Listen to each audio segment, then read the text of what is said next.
Hello, friends. We are trying a new microphone. Yay! These are little Rode wireless, I don't even know, clip-on microphones? Handheld mini? I have no idea. We're giving it a go. Welcome to Hotel Room Yap with Michaela. I am loving the sunset situation that's happening. I probably should have started this a little bit earlier. It might be kind of dark by the time we're done. This is the only day where I'm going to be here kind of at this beautiful sunset hour. So I was like, you know what? Let's just hop on the old camera and see what we can yap about. See what we can yap about until the sun goes down. I am at a Hilton in Orlando next to the Orange County Convention Center, and I think that is SeaWorld, which is kind of fun. And then behind it, I believe, is some place called like Adventure Land or something, where you can like snorkel with stingrays and dolphins. I just got off the plane a little bit ago, so I'm very much in my plain lounge attire. I really love this shade of brown, though, I will say. Me and this pillow are having a moment. I don't know.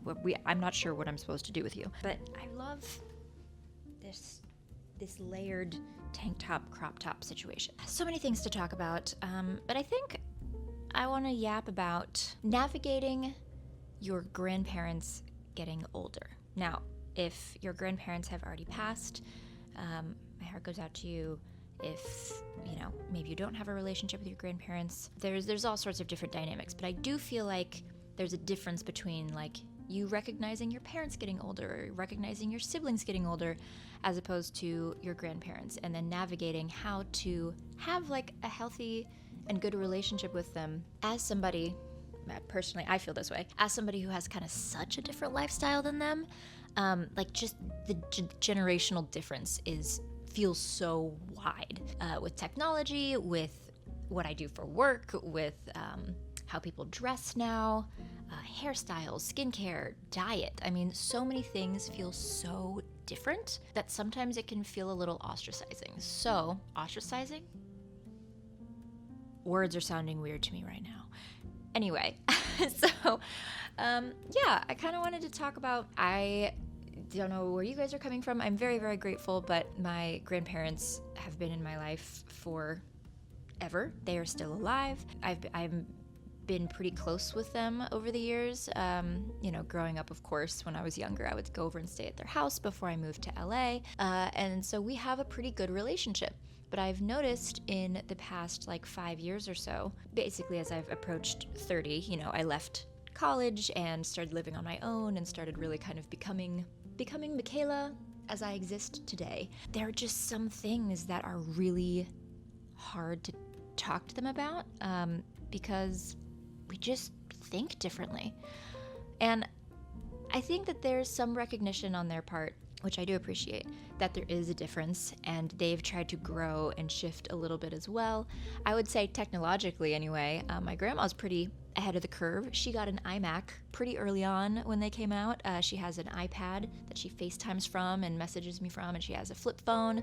She was never into the smartphone thing, so she always kept the flip phone but then got the iPad. So, and she still has the landline too, so it's not like she completely gave up the landline, but she's, kind of been ahead of the curve, I think, when it comes to technology, which has been pretty great, especially when it comes to Facebook and communication and texting and that sort of thing. But I've had a hard time navigating, some relationships, relationship discussions, like dating stuff.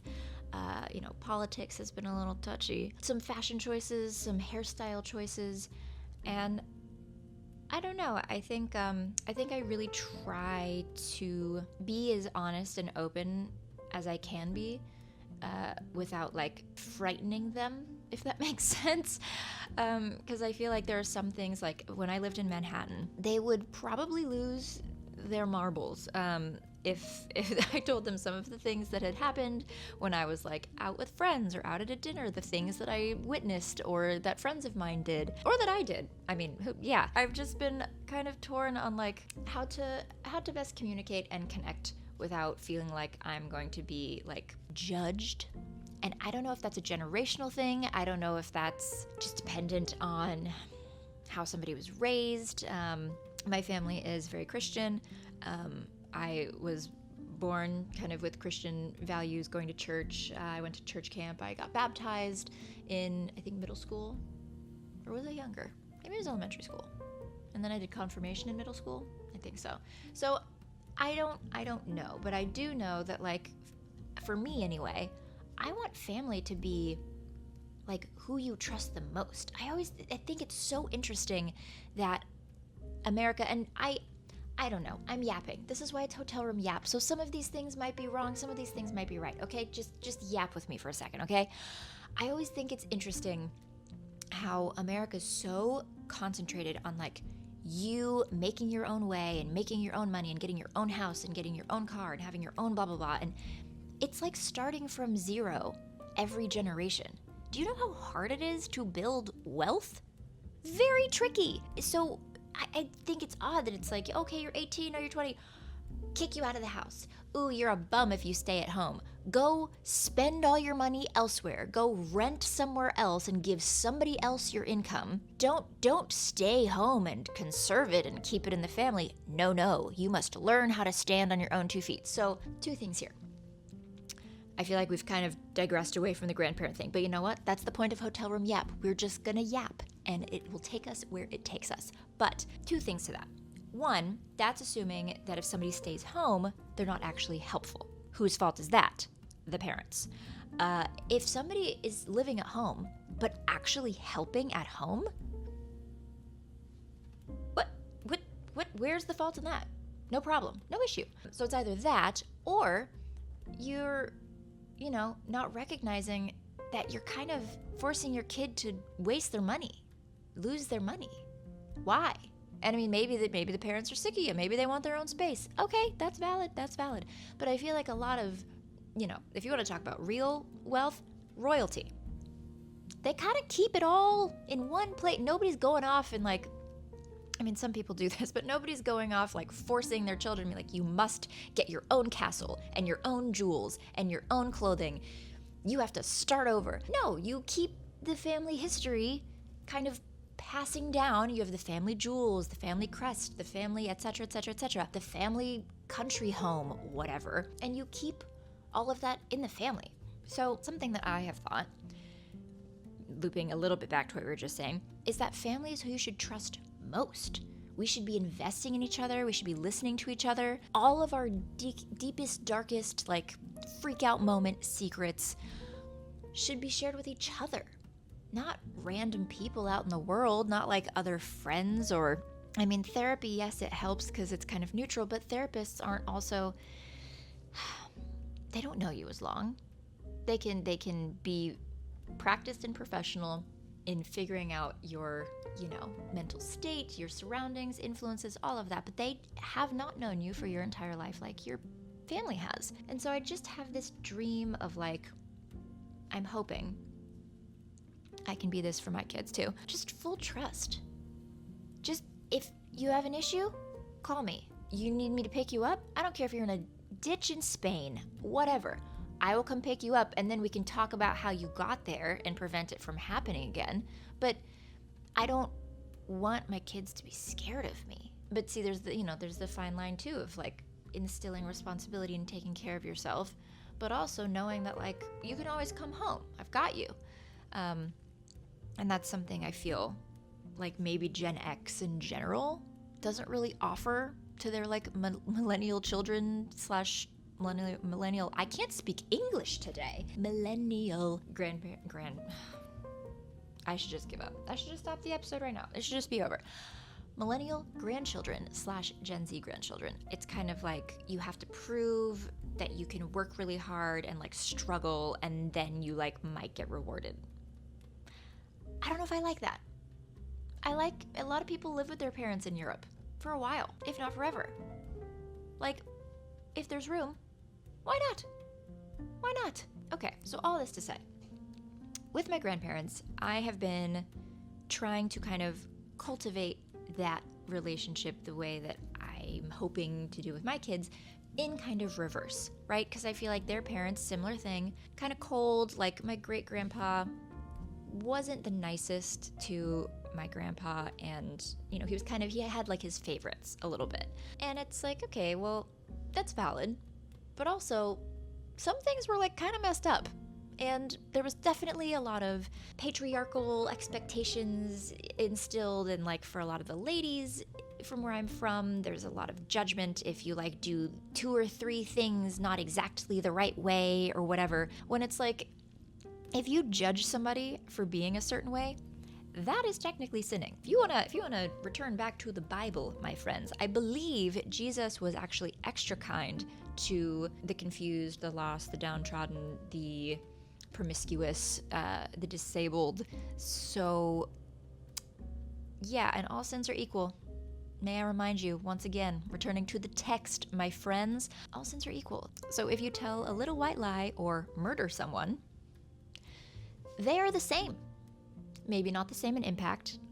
A life is lost, of course, in one of those instances, but sin is equal. So my confusion is, where does so much of the like judgment and resentment or like tenseness come from?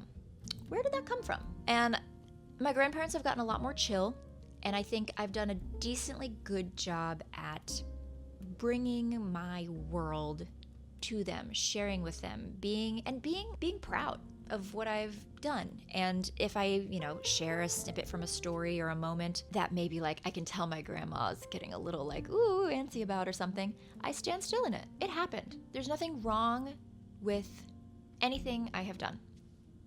I've made mistakes, of course, but I'm human. That doesn't mean I've committed this terrible wrongdoing that shan't be forgiven ever. No, I'm a human. I've experienced things. I'm experiencing things currently. I've noticed they've been getting older. They're not quite as quick to respond, quick to pick up on things. They seem extra stressed because I think they're just more tired. And I'm trying to extend support in the best way that I can. I'm super busy and I'm traveling, but I'm trying to FaceTime them more often. I think my grandma, really likes to travel, and there are lots of places that she hasn't seen that she wanted to. And I, offered to take her on a trip, and my grandpa traveled a lot for work, doesn't really necessarily like to travel. He kind of thinks it's a hassle. And so I offered to like take her on a trip, and she was really hesitant and was just like, I don't know if I'm comfortable leaving your grandpa for like a week, and I was gonna have my mom go and stay with him so that someone's there. She's like, oh, you'll understand, when you've been married to somebody for 50 years. And while I'm sure there is validity to that statement, I also think that I would enjoy a girl's trip.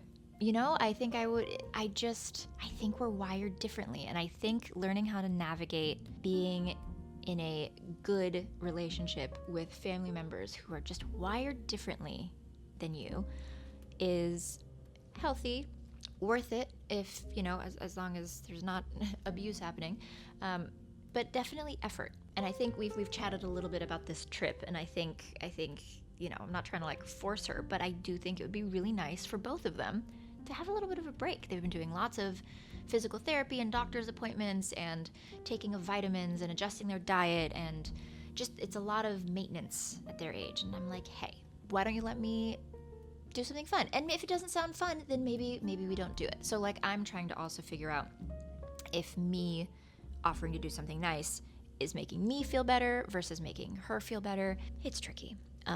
But I think specifically with the age gap, the generation gap, and a lot of the slightly aged perceptions that they have sometimes, it can be tricky. There were lots of things that I yapped about today, but I guess I just would encourage you, if you've been thinking about trying to reconnect or connect more with your older family members, if you're like, oh, like we used to get along a lot when I was younger, and now it feels like I'm just so different, or they're so different, and we don't really talk that much. There are stories there. There are lessons, and there is support, and there is love there that, maybe not be exactly what you expect, or what you're hoping for, but is worth it. I think family is a very special connection that cannot be forged elsewhere, and many people do not have family members that they can talk to and connect with, whether by just choice or, circumstances of them passing away early, or due to sickness or something.